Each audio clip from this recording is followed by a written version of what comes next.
Bonsoir à tous, merci d'être fidèles à nos programmes. 19h45, le journal à la une de l'actualité de ce jeudi. Une interrogation: à quand la fin des travaux du BRT? Les impactés des parcelles assainies sont revenus sur le site libéré des emprises il y a 2 semaines. Selon eux, l'attente est trop longue. La parole aux automobilistes dans cette édition. Ils subissent de plein fouet les inconforts causés par les pluies, routes impraticables, des pannes à répétition, entre autres difficultés. Ils ont parlé à notre reporter Awa Diop. Nous sommes jeudi. Hassan Gueye nous donne des échos du Conseil des ministres d'hier. Au cœur de ce nouveau numéro situation des inondations à Keur-Massar, le plan Orsec déclenché samedi dernier et les actions de solidarité du gouvernement. Tout de suite, le développement.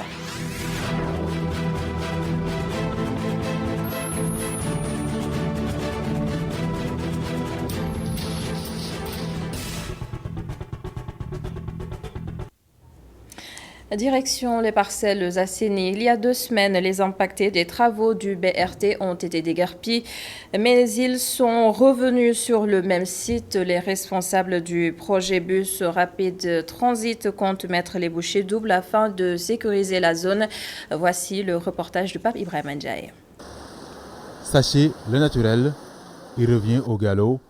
Un adage qu'on pourrait penser en regardant les alentours du commissariat des parcelles assainies qui retrouvent de jour en jour leur visage d'antan, 2 semaines après l'opération de déguerpissement dans le cadre des travaux du bus rapide transit. Les marchands ambulants et autres occupants de la voie publique ont repris du service. C'est le 26 août dernier que les autorités locales, administratives et les CETUD ont mené des actions de libération des emprises sur la section 3 du projet BRT, rond-point et Casby, échangeur de l'émergence. Depuis lors, les travaux tardent à démarrer, une aubaine pour les déguerpis. Nous sommes revenus sur les lieux parce qu'après l'opération de déguerpissement, nous n'avions pas où aller pour gagner notre vie. On n'avait plus le choix. Personnellement, je pense que la solution est de trouver un site de recasement, sinon ça risque d'être compliqué pour nous.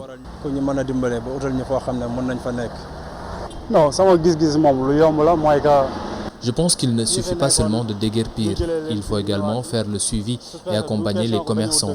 Si nous sommes là, ce n'est pas pour défier les autorités, mais nous demandons une politique d'accompagnement pouvant nous permettre de poursuivre nos activités et de gagner notre vie dignement. Je pense qu'il n'est pas évident pour nous d'avoir d'autres endroits pour mener nos activités.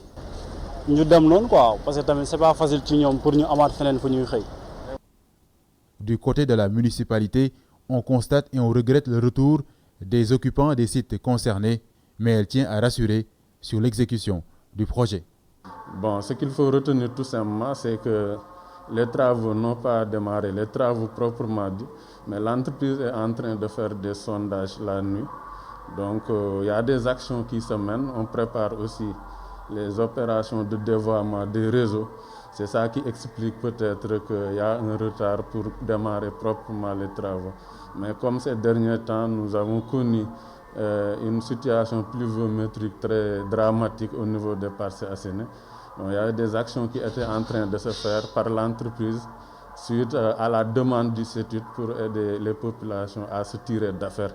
C'est ça qui a un peu retardé ces derniers temps, la sécurisation du site pour empêcher que les gens ne reviennent réoccuper, ce qui l'occupe aussi n'ont pas ce droit. De toutes les façons, nous allons continuer à sensibiliser. Sensibiliser, oui, mais dans la fermeté, assurent les responsables du projet BRT dans la localité. Ils comptent fixer le cap, bientôt relancer les travaux sur la section 3. D'ici là, les marchands ambulants profitent au maximum de ce moment de répit. Pape Ibrahim Ndiaye, d'autres travaux qui suscitent d'autres contestations. Les réseaux de canalisation à Diacksao. Les habitants se plaignent des eaux de ruissellement qui inondent leur quartier. Sur place, Mamadou Lamine Fati. Diacksao est victime des eaux de ruissellement. Le quartier subit les eaux qui viennent des autres quartiers. Une situation que déplore cette personne. Diacksao n'est pas inondé à cause de la pluie. Diacksao est inondé après la pluie. Il y a les eaux de ruissellement qui viennent de n'importe où pour venir ici. C'est ça le problème. En passant normalement par la nationale, tu vois qu'il y a les eaux qui surplombent le truc et qui envahissent Dachau. 3 milliards pour appuyer les populations sinistrées, une idée du président Macky Sall qui ne fait pas l'unanimité. Cet homme voit les choses autrement. Les inondations, c'est une question d'assainissement. Tu veux régler ce problème-là? Nous n'avons pas faim. Monsieur le Président, nous n'avons pas faim. Nous n'avons pas besoin de tes 3 milliards-là. Mais que ces 3 milliards-là, qu'ils se les gardent, qu'on essaie de trouver une solution définitive par rapport à ces inondations. Des projets d'assainissement, c'est ce que souhaitent les habitants des quartiers de Diacksao 1, ainsi que le parachèvement des travaux de canalisation et des bassins de rétention. Ce que nous voulons, ce n'est pas cette aide. Ce que nous voulons, c'est que l'État finisse ses travaux, que l'État soutienne le peuple sénégalais, de sortir la population des inondations. Diacksao ne veut plus être victime des autres quartiers. C'est pourquoi des initiatives locales sont prises, tout en espérant que ce tableau devienne un vieux souvenir. La pluie inonde les rues de Dakar et pas que, les routes deviennent impraticables. Les automobilistes décrivent un véritable calvaire dans ce reportage de Awadjo Pemafalfal. Dans ce rond-point, comme dans plusieurs autres endroits de la capitale, les automobilistes usent de toutes sortes de mouvements pour éviter de se prendre un pneu dans les crevasses. Sur cette route menant au marché Gueule-Tapée, la situation est encore pire. La route est quasiment impraticable. Ce taximan en a fait les frais, obligé de changer ses pneus. Complètement. Les dégâts sont là et vous constatez par vous-même, il y a des crevasses partout et les premiers responsables sont ceux qui réparaient les canalisations parce que après avoir creusé, ils ont laissé les choses comme ça et on a subi les conséquences. Des conséquences que cet autre taximan nous liste. Que des dégâts. Moi je ne parle même plus des pneus, mais nos amortisseurs ne tiennent plus. Nos moteurs également. Je change de pneus tout le temps. Seulement hier j'en ai acheté et toutes les économies sont parties avec ces dégâts. C'est très difficile pour nous. En attendant les actions de l'ONAS, les agents de la mairie, eux, essaient d'agir pour, disent-ils, soulager les riverains de cette situation invivable. Là, tu vois que les voitures ne peuvent pas passer. Parce qu'il y a un trou ici. On doit prendre du sable pour remettre, pour laisser les voitures passer normalement. Les fortes pluies et leur lot de conséquences dont des routes presque impraticables, même si des automobilistes plus téméraires bifurquent dans des artères étroites pour arriver à destination. La pluie ne facilite pas non plus le travail des techniciens de surface. Ces professionnels de la propreté déplorent en plus le comportement de certains Sénégalais, des comportements peu courtois. Illustration dans ce reportage de Aïssatou Diak. Après la pluie, c'est le mauvais temps pour les techniciens de surface. Ils confient que les déchets peuvent bloquer les égouts, ce qui peut créer des inondations. Après la pluie, le travail devient très compliqué pour nous parce que la saleté et le sable se mélangent, ce qui fait qu'on est parfois confronté à des difficultés pour l'évacuation. Les populations qui jettent les sachets en plastique et gobelets ne nous facilitent pas également la tâche. C'est vraiment difficile, c'est la même situation qu'on a trouvée ici ce matin. Donc, nous demandons aux populations d'avoir un peu plus de civisme pour préserver la nature. Il y a des poubelles partout pour jeter des ordures. Quand la pluie tombe, les ordures bouchent les canaux et c'est ce qui favorise les inondations dans cette zone. Ces agents ont tourné de 45 jours à Colobane depuis samedi. Ce technicien de surface soutient qu'après la pluie, les travaux deviennent plus intenses. Comme vous nous voyez, nous faisons le tour des quartiers pour évacuer les ordures. Nous sommes en période hivernale et on note plus d'accumulation d'ordures. Actuellement, nous avons beaucoup de travail, surtout avec les arbres qui tombent. Ce que nous faisons rentre dans le cadre de la campagne que nous avons dénommée Quartier Zéro Déchet. Nous avons démarré par Colobane et nous allons le poursuivre dans les autres quartiers de la capitale.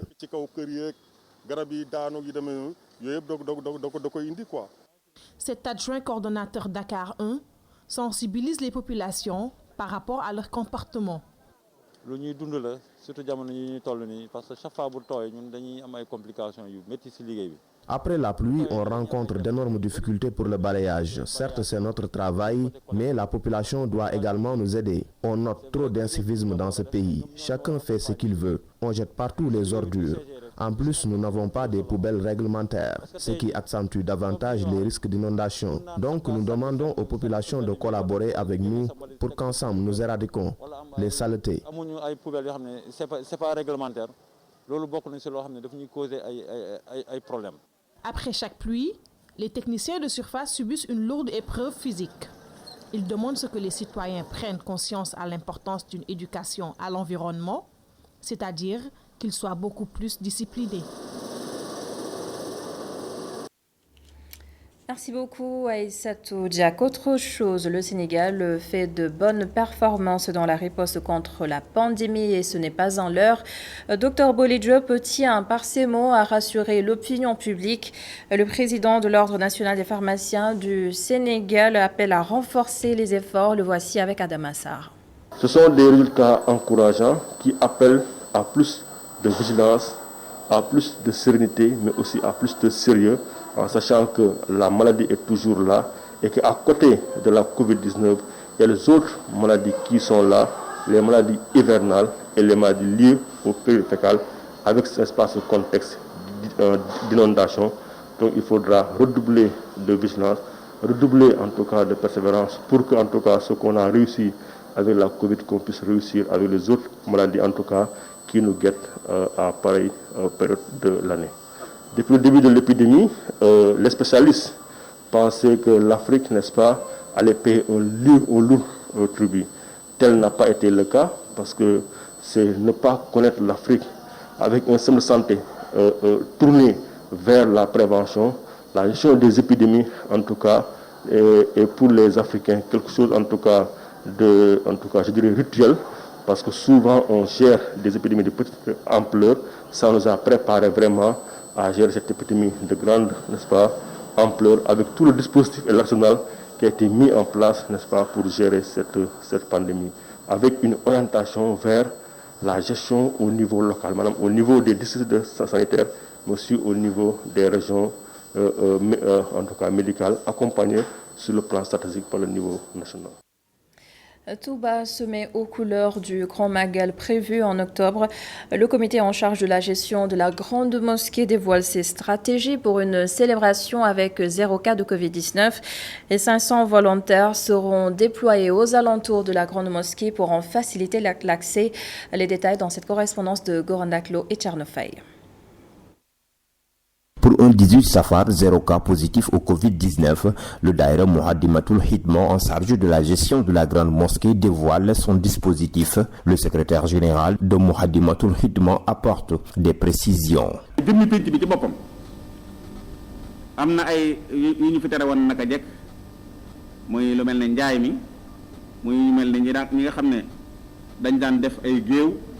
Tout le monde sait qu'il est interdit de faire du commerce ou de manger aux alentours de la Grande Mosquée. Il est aussi interdit aux gens qui réunissaient une foule pour dire du n'importe quoi. Mieux, cette année, nous allons agrandir notre champ d'action. Nous invitons les chaînes de télévision qui avaient l'habitude de faire des plateaux à procéder autrement, rien que pour rendre plus fluide la circulation des fidèles aux alentours de la mosquée.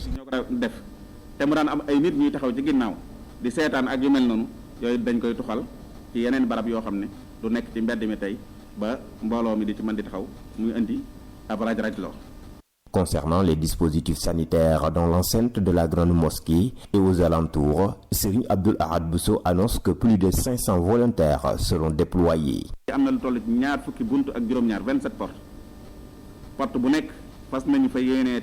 Il y a 27 portes de sortie ou d'entrée à la Grande Mosquée et nous allons équiper chaque porte un dispositif de lavage de mains. Il y aura des réservoirs remplis d'eau de javel pour éviter tout manquement. Il y aura aussi une équipe de surveillance.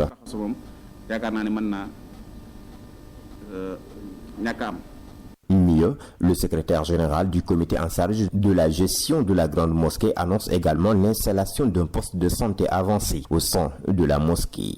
amna ben infirmerie bu nekk ci biir jumaa ji Il y aura un poste avancé dans la mosquée et il sera équipé pour répondre au contexte actuel. Cette infirmerie nous permettra de faire les premiers soins si quelqu'un pique un malaise. Et s'il y a eu lieu d'une évacuation, il y a aussi des ambulances mises à la disposition de la grande mosquée.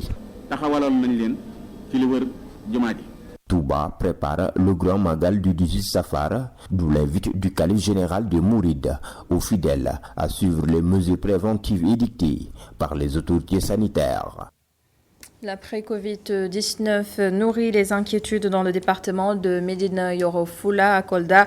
Le maire de Dinguiraye et les chefs de village ont des craintes pour la prochaine campagne de commercialisation de l'arachide. Les populations locales ont donc commencé à recevoir des soutiens alimentaires, nous dit notre correspondant Seydou Diatta. En apportant cette aide alimentaire aux ménages omis des listes de ciblage communautaires ainsi que le RNI, la municipalité de Dinguiraye résout ainsi la question de l'équité mais aussi évite la soudure dans la contrée. Il faut préciser qu'au niveau de la commune, on avait 1227 ménages touchés. Il nous restait 200 ménages. Depuis lors, nous étions en train de faire des efforts et de trouver des solutions pour pouvoir couvrir l'ensemble des ménages de la commune. Après avoir réglé le riz et l'huile, nous avions décidé d'attendre, en tout cas les périodes les plus difficiles, c'est-à-dire le mois d'août, septembre. Et comme les autres ménages ont été accompagnés par l'État, nous pensons que ces ménages-là, en tout cas, sont un peu à l'abri. Maintenant, les 200 qui restaient, c'est pour ça qu'on a pensé les accompagner, pour pouvoir, en tout cas, tenir jusqu'aux récoltes. Dans cette partie du département de Médina Yoro Fula où les communautés vivent essentiellement de l'agriculture, le maire et les chefs de village invitent les populations au respect des mesures barrières pour ne pas rater le train de la relance économique au sortir de la crise sanitaire. Nous tous, nous savons que depuis quelques moments, pratiquement il n'y a pas d'activité. Beaucoup d'activités tournent au ralenti. Et quand on dit des activités économiques qui tournent au ralenti, on dit forcément des déficits de bénéfices, donc problèmes de finances et donc problèmes sociaux dans le cadre général. Parce que quand on parle de l'agriculture, on parle de commercialisation et quand on doit aller vendre ou aller acheter quelque chose là où il y a cette pandémie, forcément ceux qui doivent se déplacer vont limiter le déplacement et tout ça c'est pas bon pour l'économie, c'est pas bon pour l'agriculture. C'est pour ça que nous leur demandons vraiment de respecter les mesures. Parfois on entend des gens dire que non, quand je porte le masque, je n'arrive pas à respirer. C'est bon de respirer une journée ou bien 30 minutes, mais je pense qu'il est mieux de vivre des années et des années. C'est pour ça que nous demandons vraiment de porter les masques.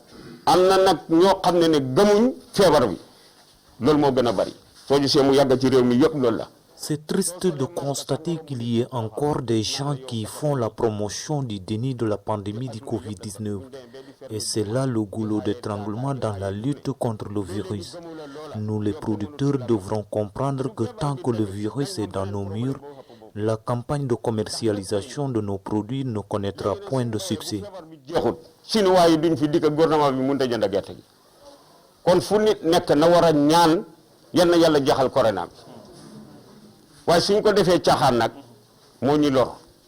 Il faut signaler que le département de Médina Yoro Fula, grenier agricole de la région de Kolda, est encore l'unique localité épargnée par la pandémie du Covid-19.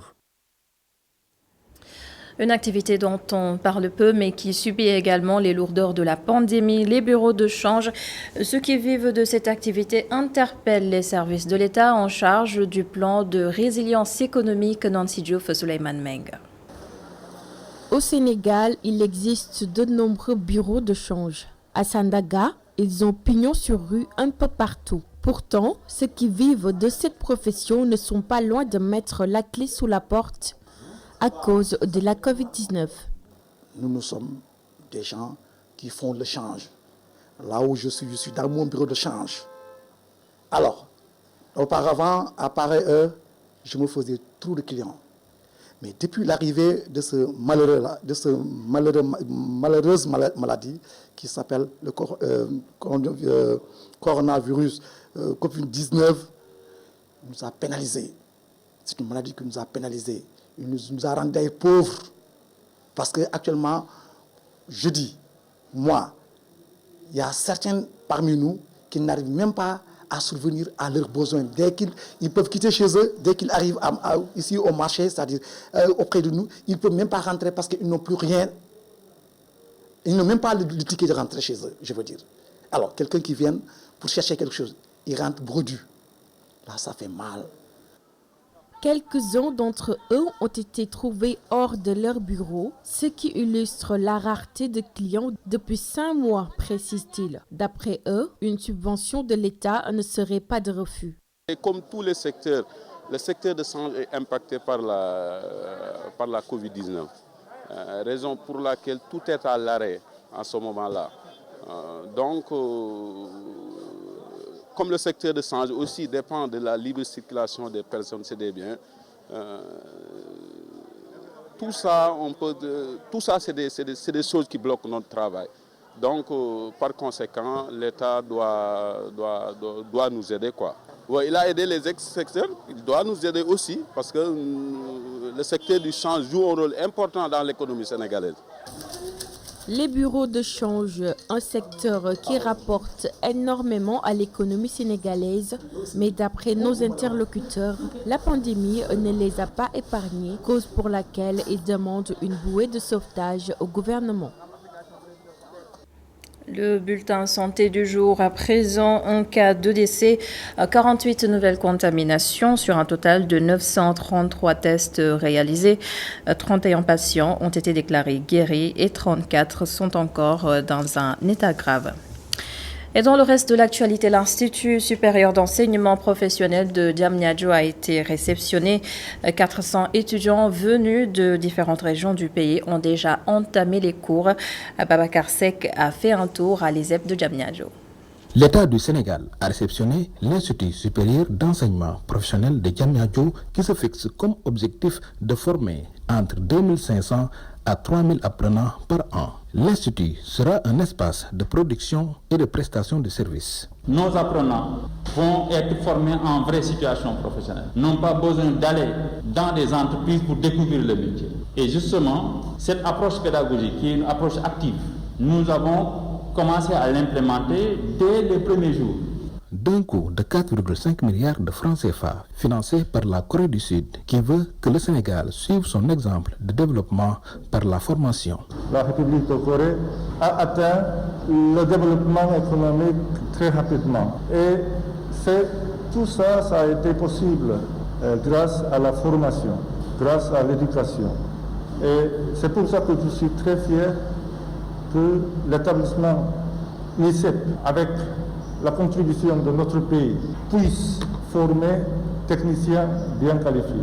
L'ISEP de Diamniadio va s'employer à faire la promotion de l'entrepreneuriat. C'est ça qui justifie en fait l'idée de la deuxième phase, qui permettrait même à la COICA de pouvoir avoir un outil de contrôle des résultats d'impact en fait de l'Institut. Parce que les résultats d'impact de l'Institut, c'est de participer très fortement à l'amélioration de l'employabilité des jeunes au Sénégal et dans la nouvelle vie. Pour sa première année, l'ISEP de Diamniadio compte 400 apprenants dans une dizaine de filières. Les enseignements ont commencé le 2 septembre dernier. Une note de sport, le Sénégal, hôte de la CAN 2020 de beach soccer. À l'issue de la réunion ce jeudi de son comité exécutif, la Confédération africaine de football, le CAF, a annoncé une batterie de décisions relatives aux prochains événements inscrits dans son calendrier. Le Sénégal a été déclaré hôte du tournoi final. Les finalistes vont donc représenter l'Afrique à la Coupe du monde de beach soccer de la FIFA Russie 2021, précise la CAF. Les détails du tournoi final seront communiqués en temps voulu. On constate notamment la volonté du Sénégal d'organiser la prochaine CAN de beach soccer a été validée par le COMEX qui s'est réuni par visioconférence.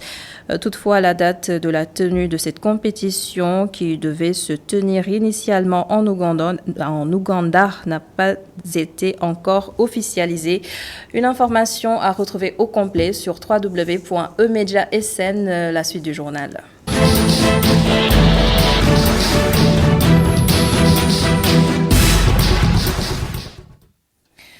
Condoléances et solidarité de l'État à l'égard des populations sinistrées. C'est un des passages du Conseil des ministres d'hier. Le plan Orsec a été déclenché samedi dernier. Va-t-il suffire pour régler la situation des inondations à Keur Massar? Hassan Gueye nous en parle dans les échos du Conseil des ministres. La banlieue est un concentré de lieux communs.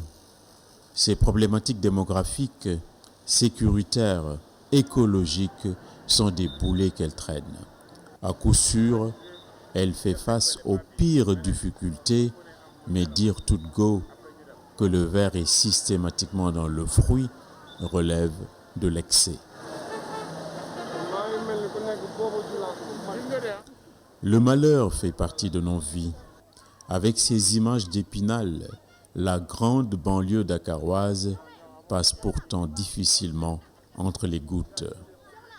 Ce que nos yeux ont vu de plus invraisemblable ces dernières heures se passe là à Keur Massar, dans ce que l'on appelle abusivement parcelles assainies. Les petits ruisseaux font les grandes rivières. Sur l'un des sites les plus sinistrés qui soit, où nous avons aussi pu naviguer, chaque mouvement de la caméra est un spectacle, une dramaturgie. Dans le secteur, plus de 300 maisons seraient prises au piège. Une flotte de véhicules aussi reste submergée. Des dégâts tous azimuts qui contrastent avec les baignades insouciantes dans ce bassin truffé de microbes et d'agents pathogènes. Nouvellement citées amphibies aquatiques, les parcelles de Keur Massar virent au cauchemar. Dans ce décorum, pourtant, des créatifs émergent et transforment la crise en opportunité lucrative en ayant mis au point planches de salut, radeaux et bouées gonflables pour assurer les transports collectifs de fortune. Malgré la situation, tout le monde n'est pas parti, car ne pouvant abandonner, dit-on, les dizaines de millions investis pour l'acquisition d'un patrimoine immobilier. Regard à gare, les yeux dans le vide, chacun est abasourdi, médusé. Au fil de l'eau et des témoignages, les habitants tanguent entre fatalisme et mince espoir. Il vaut mieux s'adresser à Dieu qu'à ses saints. Le jeune Cissé laisse entendre que ses parents avaient dégagé un demi-million, comme tout propriétaire ici, pour les travaux d'assainissement.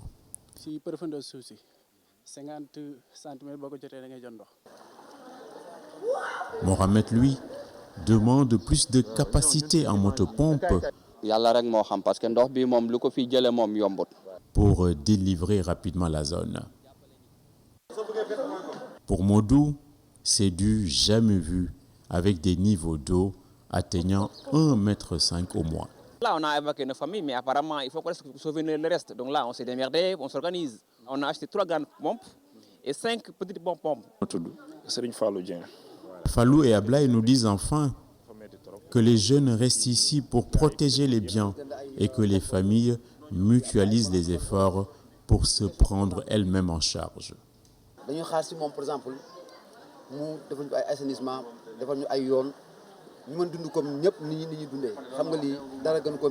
Somme toute, l'urgence est de sortir la tête de l'eau et d'émerger, en gardant à l'esprit qu'il ne peut y avoir d'îlot de prospérité dans un océan de difficultés. Toute discrimination positive à l'endroit de ces quartiers est la bienvenue. La dure réalité que les banlieues traversent nous interpelle tous, car il y fait un temps, comme on aurait pu dire ailleurs, et ça risque de durer encore longtemps, un temps à ne pas mettre un chien dehors.